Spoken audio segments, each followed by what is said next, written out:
We laid mats and all kinds of blankets and stuff out on the deck for their babies, and there were infants and children and women, and it was a scene I'll never forget. We were happy.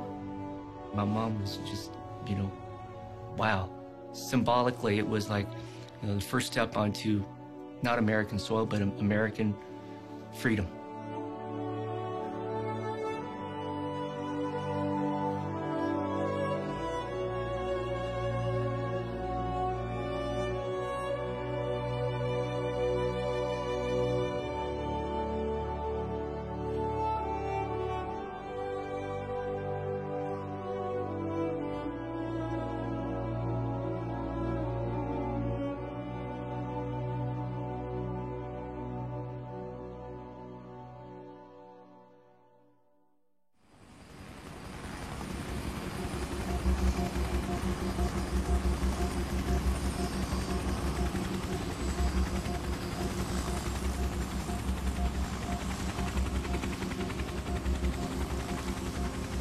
When we started the evacuation, we were very, very excited about it.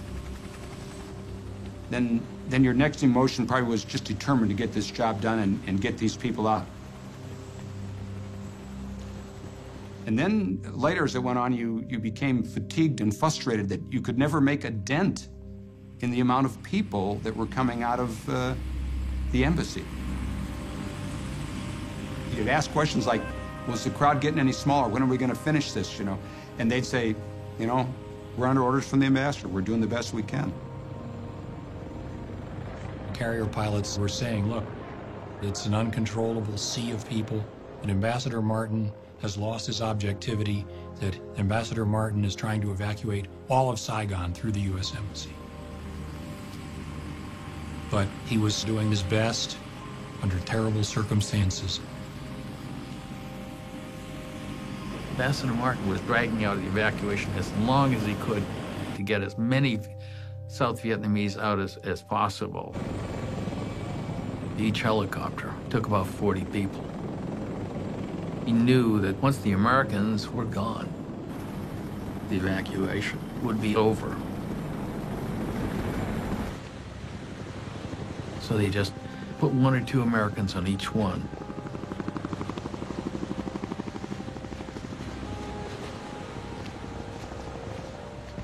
You're very tired, and you're not seeing an end of this thing.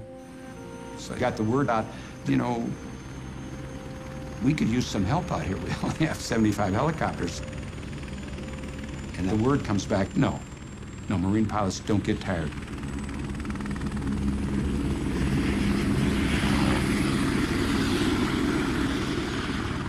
Back at the embassy, under the ambassador's direction, we, of course, were taking advantage of the presence of the aircraft to evacuate threatened folks. But there were other independent efforts to get people out. Several of us at the embassy agreed that we would drive vans down to the docks on the Saigon River. I had an assigned assembly point in the middle of Saigon, and I crammed about 15 people into a 9-person van and then drove through the streets of Saigon through various checkpoints down to the docks. People would get out and go running for these commercial boats and get on. I made a number of runs, and it'd just be more and more and more people.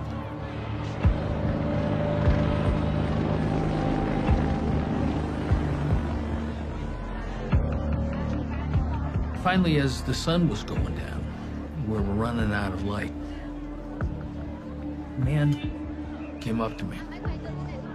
I turned to him and said, "This is my last load. I can't take any more." I said, "Well, get your family." And he said, "Can't do it. My family's too big. My family's too big." And he just shook my hand and said, "Thanks for trying," and walked away.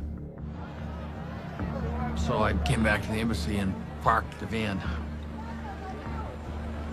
It was already getting well into twilight.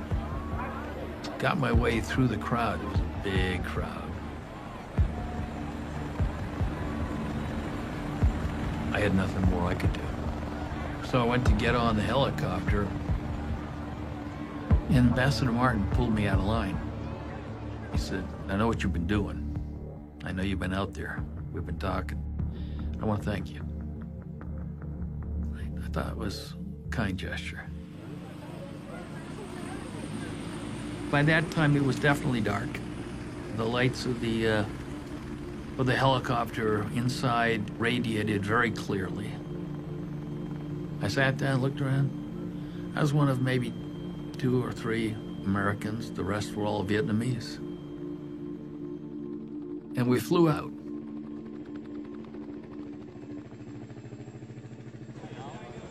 It was very dark. I remember that. And people started to elbow each other, trying to get in the front line. And that's when the Captain Harrington started speaking to us in Vietnamese.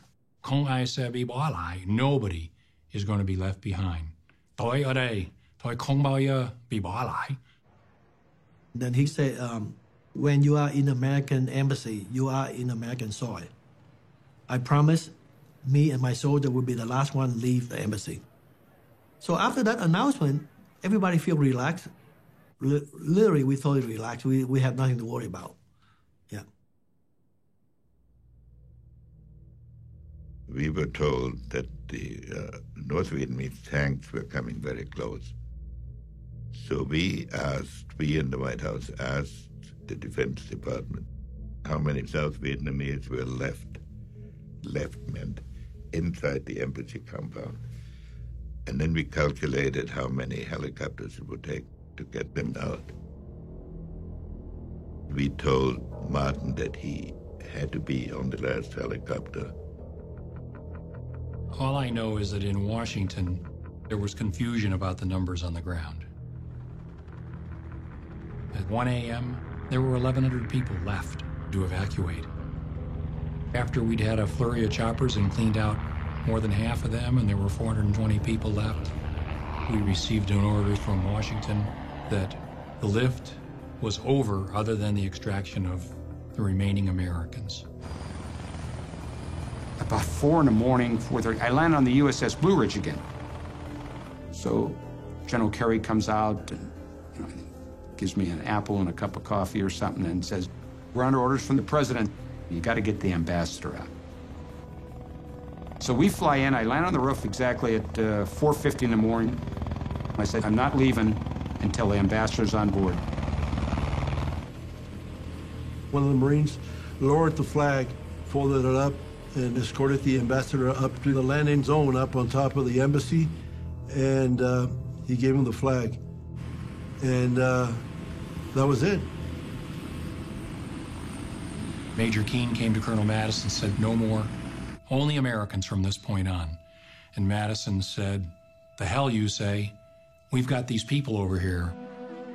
And Keane said, "Sir, not going to happen. It's a presidential order." And Madison said, "I'll take this up with the ambassador." He was very hot under the collar.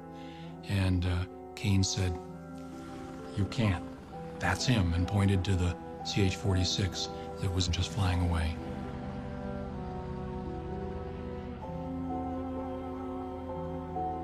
So the ambassador's on board. And out we go.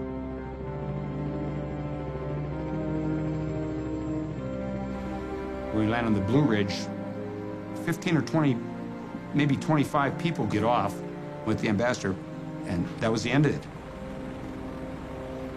I flew 18.3 hours straight through.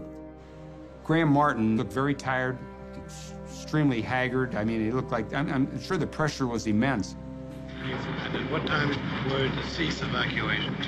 Cease evacuation? Yeah, evacuation. We could still be flying if we hadn't got the ambassador out, because he refused to stop the lift. I think about 3 in the morning. 3:45 then.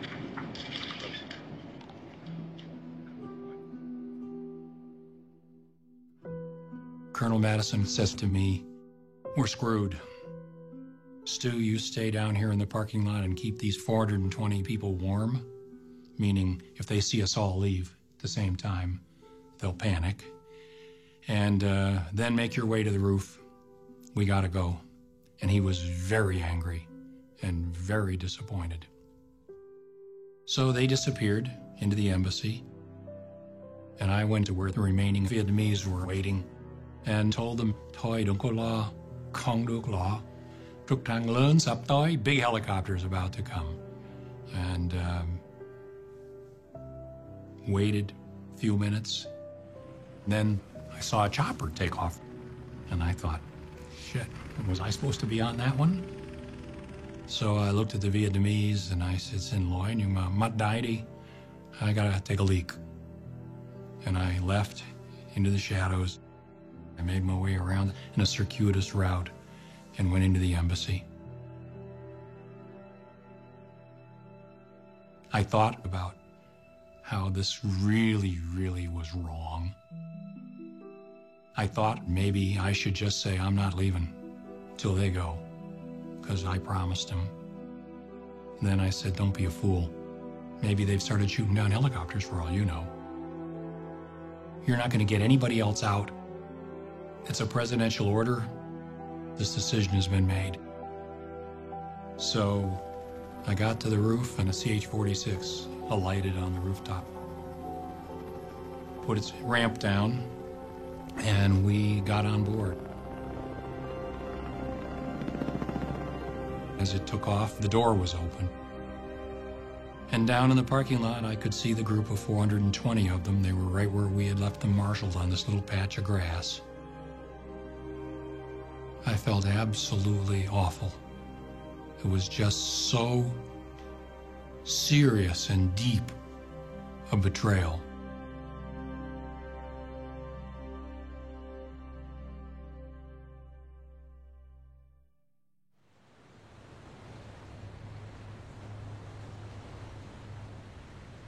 Later that night, I was quite surprised that I get a call, "Come alongside the flagship, the Admiral wants to speak to you." And my first reaction, as any CO, is, what did we do? Not realizing we had been picked for a special mission. We were supposed to pick up this person. He was 30 years old, came aboard, civilian clothes, and the captain was just told to take his direction from this guy. I went aboard to Kirk and met with Captain Paul Jacobs. And the first thing he said to me is, "Young man, I'm not accustomed to strange civilians coming aboard my ship armed in the middle of the night." I said, "Captain, I assure you, neither am I." He smelled like a naval officer, you know. One officer can smell another one. So I looked him up in the Blue Book. He's a graduate of Naval Academy. So from that point on, we were fine. What do you want to do? And we worked together as a team. We steamed down to Constant Island, and we could see on the radar display that there were a lot of blips. And I remember the dawn breaking, the sun coming up, and seeing what I had seen as a radar display in person. There were dozens of ships, and not just Vietnamese naval ships, but also civilian ships. And they were all totally crammed with people.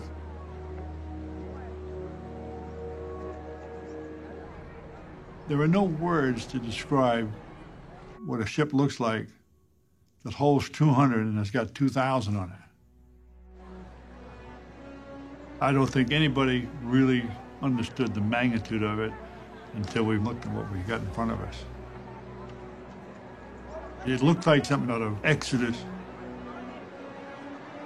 Our mission was to help the ships into international waters. But now they had all these people.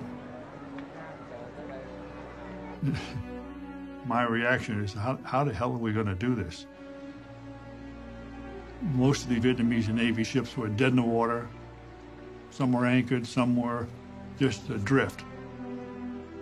So we sent over our engineering technical people to see what we could do to help them. and get them underway. We had worked a plan out to sail two ships to the Philippines, and the Kirk was going to escort them. But the fact that they're going to be crammed with an unknown number of civilians was somewhat problematic. The U.S. government already had a refugee problem with U.S. naval ships. This was another 30 or more thousand people to deal with. We were up all night talking about it. And I'm convinced if we sent them back or took them back, they would have killed them all. And Armitage decided to bring them. He didn't get permission from Washington to do that. I thought it was a lot easier to beg forgiveness than to get permission. So the decision was made, and they all went with us.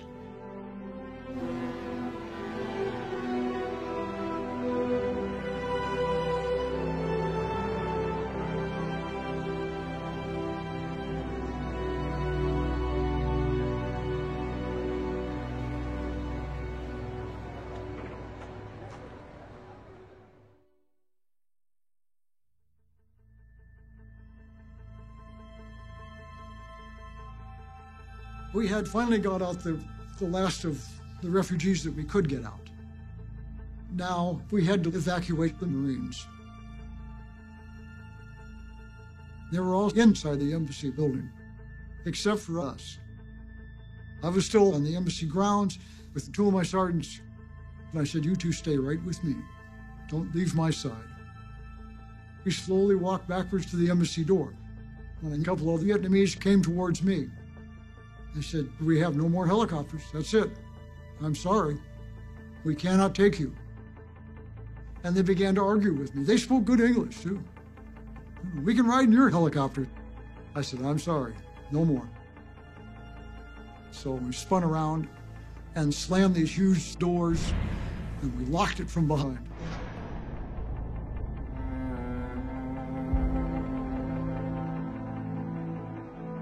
I kind of fall asleep off and on, but what get me woke up is the noise. It's a different noise. So I kind of look up, and the first thing in my sight was I didn't see that soldier there anymore on that wall. There were people throwing blankets or jackets and materials over the barbed wire so they can climb over the wall to come in. It was like, where are all the soldiers? We were going up the stairs, and below me I could hear feet running on the stairway. When we got to the roof, Master Sergeant Valdez was there. He says, "We got everybody?" "Yeah." I said, "Man, there's somebody chasing me up those stairs." There were wall lockers up on the roof and those big fire extinguishers with wheels. So we tilted all those wall lockers and the fire extinguishers, put them against the door. There was a little window there that we could see him in there. All the Vietnamese trying to get to the roof. The Marines started going out as choppers came in. And then all of a sudden, choppers all ceased. There was 11 of us still left there.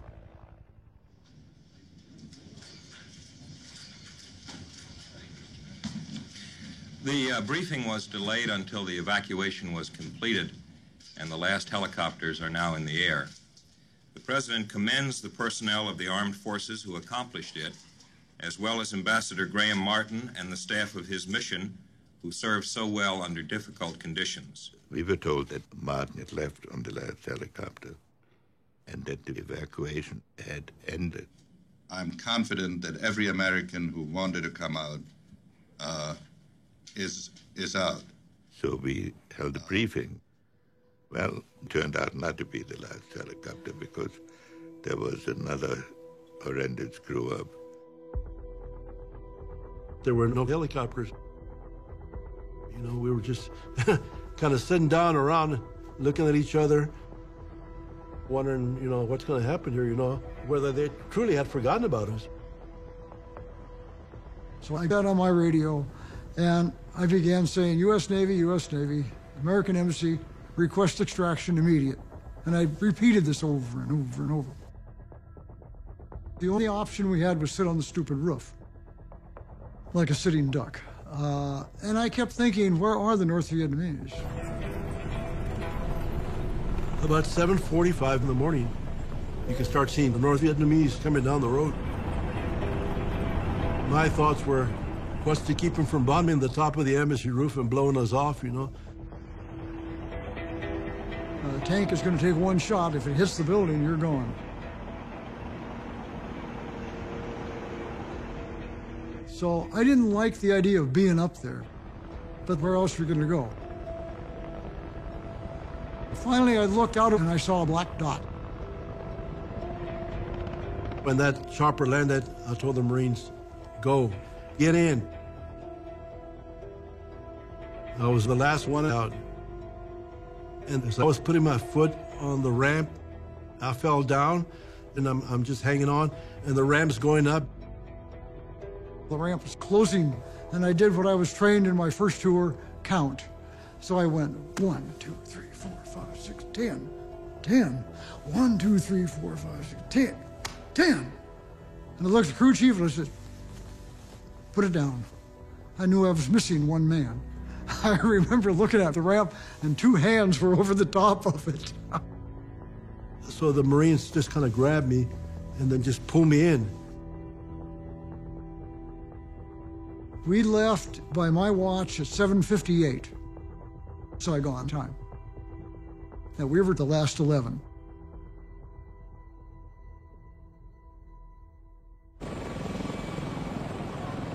My cameraman Neil Davis and I decided to stay.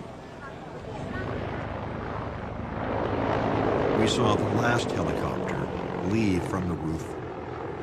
We then tried to scramble into the embassy ourselves. Neil got to the roof, I did not, and he saw dozens of Vietnamese just sitting on the helicopter pad on the roof of the embassy, waiting, wanting to get out, and of course no more helicopters were going to come. I didn't join them. I actually scared. If the communists come in, the last thing we want them to see us is an American embassy. So we get out.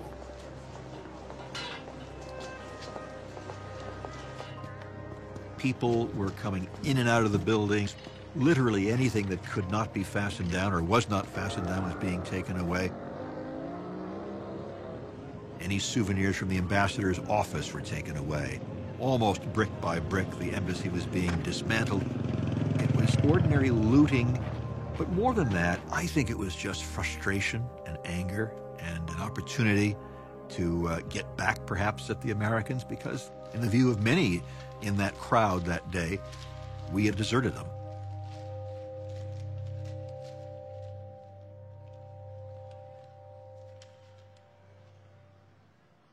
NBC News correspondent Jim Laurie is one of the few Americans still left in Saigon, in the city when President Duong Van Minh went on the radio and told the Viet Cong that his country would surrender unconditionally and that he had told its army to lay down its arms.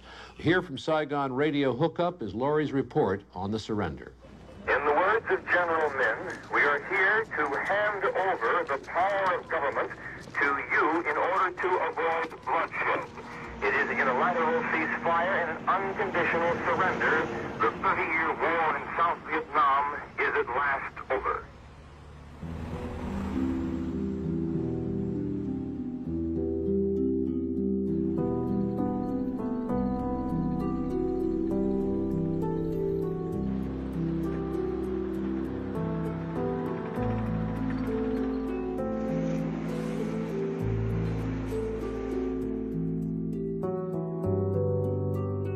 First thing I did was to destroy my documents, my badges, just keeping the civilian ID.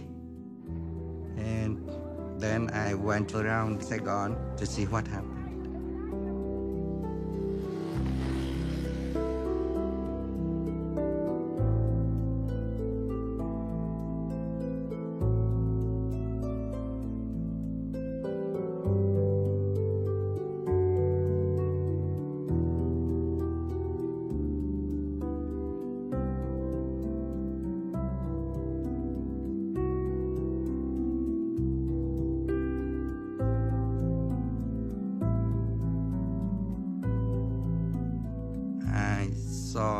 lot of South Vietnamese soldiers in underwear. They took off all their military clothes, boots, and they threw them away.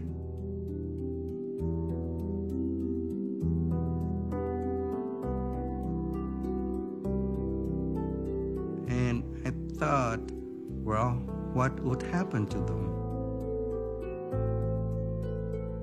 And to me, to myself.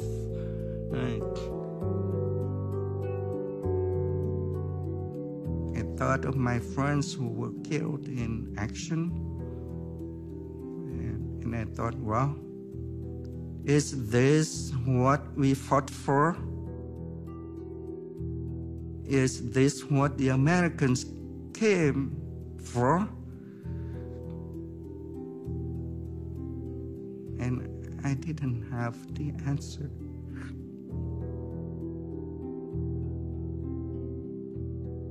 I have wrestled with this ever since. I realized that I had become the quintessential American in Vietnam. I had all these causes, all these big things I was doing. I was trying to get the truth back to Washington. I was talking to agents, trying to persuade the ambassador. And I forgot that what was at stake were human lives.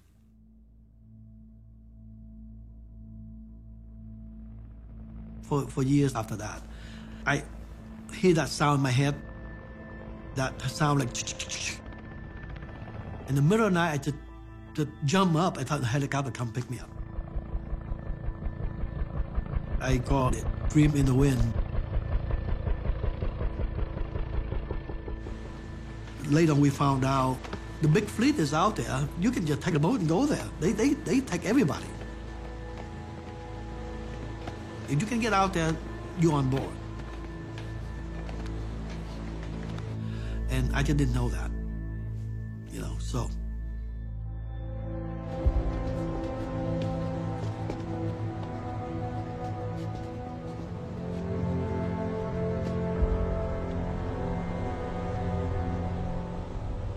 As we approached the Philippines with our refugees, there was a big problem. They wouldn't let us in, and the reason they wouldn't let us in is because the government there had recognized the new regime in Vietnam, and these Navy ships we were escorting were all flying South Vietnamese flags, and the solution was to reflag all these ships as American ships. Thì chúng tôi có trình với lại ông đô đốc của cái đoàn tàu trên thất hạm đội đó, thì chúng tôi có đề nghị làm một cuộc lễ hạ cờ của chúng tôi xuống và kéo cờ của Hoa Kỳ lên.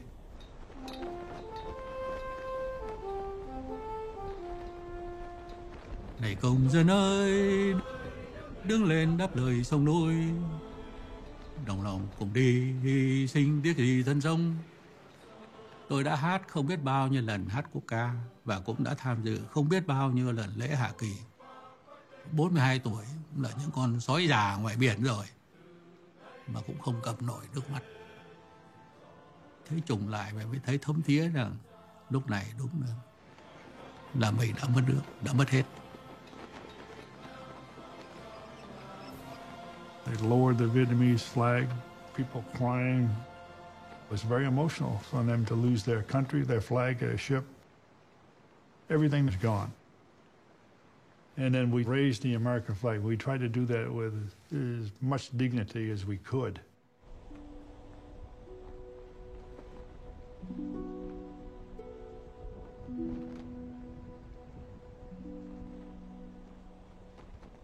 There were thousands and thousands of Americans who served in Vietnam who were sitting at home heartbroken at watching this whole thing come to naught.